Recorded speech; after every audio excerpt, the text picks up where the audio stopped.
Hello. Are you the owner? No, I'm the one you've been talking to. Oh, okay, great. Matt, nice to meet you. Nice to meet you. I like your hair. Oh, thank you. So what do we got going on here? Well, you're pushing the gas, it's like sputtering or choking, especially uphill. Okay. Yeah. Yeah. Well, yeah, give me like 20 minutes. Let me grab my scanner. I'll take her through the loops and we'll figure it out. Alrighty. It keeps locking on its own. So just visually inspecting everything looks pretty dated. So we're gonna have to do this the scanner way first. And hopefully we figure it out this way. Wow, it's really clean in here. And look what I got in here just in case. I'm just joking. I'm just grabbing my scanner. Gotcha! No, I don't even know honestly how that got in my... I don't even know how that got in there. I just opened my... It's no joke, I just opened that one day and I was like, dude, how long has this been in here? Alrighty, got that plugged in there. Ow. Didn't hike that leg up high enough. Alright, so we're working with Honda Pilot. Let's see what we got. Code scan before anything. Alright, so as you can see here, we have our codes, and wouldn't you know, we have this code and this code. And let me tell you a little something about these two guys. So I know you guys have been following me for a while, and you've heard me tell customers that anytime typically you get that P0420 code on there, you know, everybody just assumes that it's a O2 sensor because it illuminates O2 sensor. That's what people assume.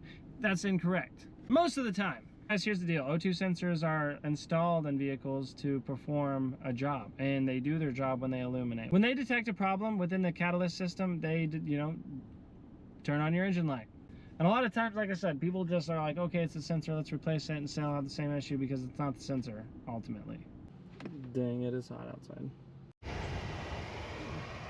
Alright.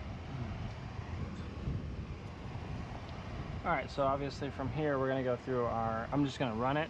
I'm going to check all our misfire data. I'm going to go through each individual cylinder, see if we have any faults in that scenario. I'm going to check the fuel levels and see, you know, if we're getting way too much, you know. We're gonna just go through the, we'll go through the proper steps here. All right, so it starts right up. No problem. Let's see if this AC works, because boy, am I sweating. What's the deal here? Okay, it's up there. Oh, this AC does work, baby. Yeah, should have done this a while ago. We should have just started with, we should have just done this backwards so I could have stayed cooler longer. All right, my phone up. Let's do this thing. Go to engine. We're going to data first. Misfire data.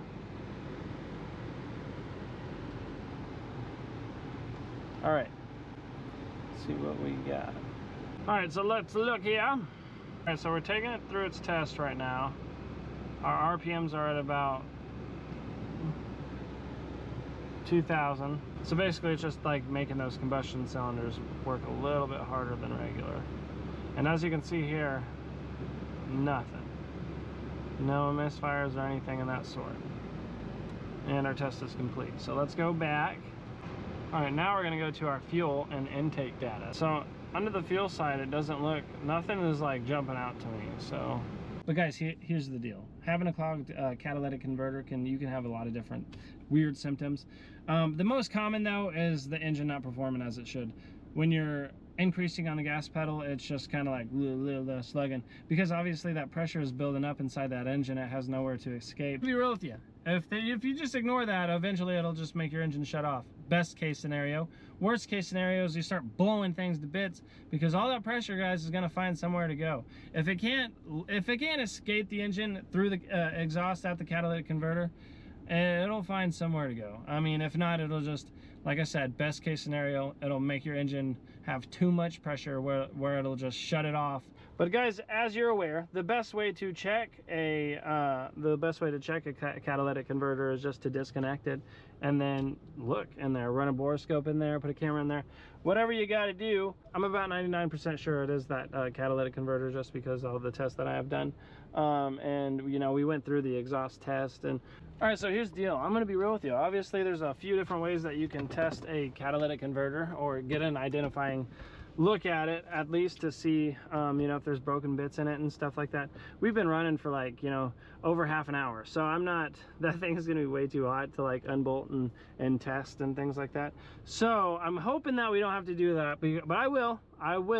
But what we're gonna do, guys, is I'm going to go behind this bad boy, and I'm just literally gonna put my hand at the exhaust and see if I feel anything out of there, because at idle we should not much, but we should have some back there. But if our catalytic converter is to the point where when we're at high idle it's running like crap and we smell fuel, then there's a good chance that we have no pressure back there, no air coming out of the exhaust at idle. So I'm literally going to cross my fingers and hope that that will just give me my answer, because ultimately I know my answer, guys. I do know my answer. I know that's the catalytic converter, but obviously I can't.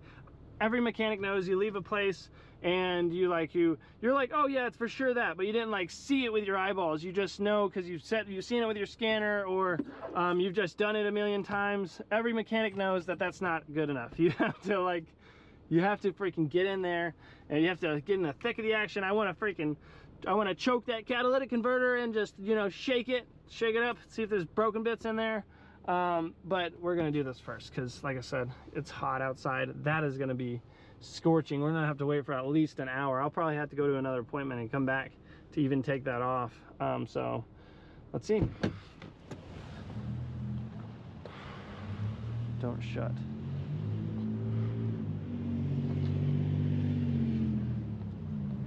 All right, and the reason why I'm doing this, guys, is because I had a Trailblazer at one point that ran like crap and I couldn't get my thumb on it because we had no engine codes, or well, we had engine codes, but we had no misfires or anything like that.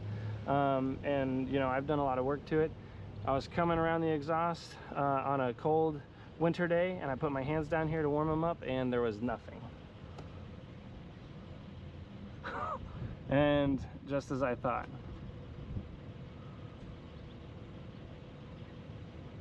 Oh, that's a bit alarming. It's not even hot coming out of there.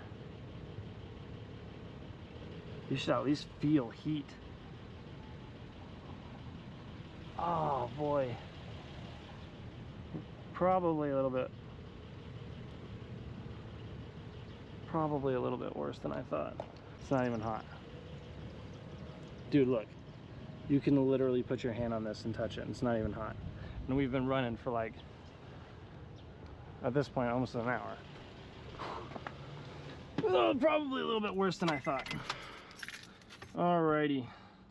Now I feel much better about telling her what our thoughts are. Pretty thankful I don't have to pull off that exhaust and get my answer that way.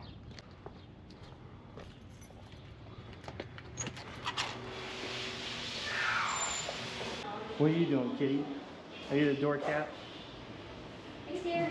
Yo, what's up? Alright, so I figured it out. Oh yeah? Yeah, dude, the whole thing is about to go. For real? No, I'm just joking. Oh, I was like, oh man. Cool. No, both your catalytic converters are clogged. So Yeah, they're clogged. So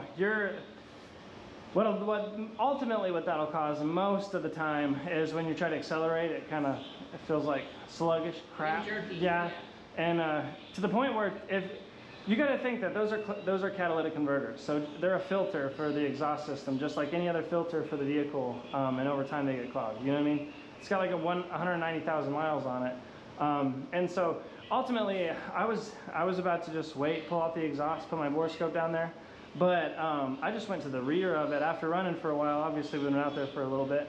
I put my hand. You can literally touch the mufflers on the rear, which those should be scorching hot.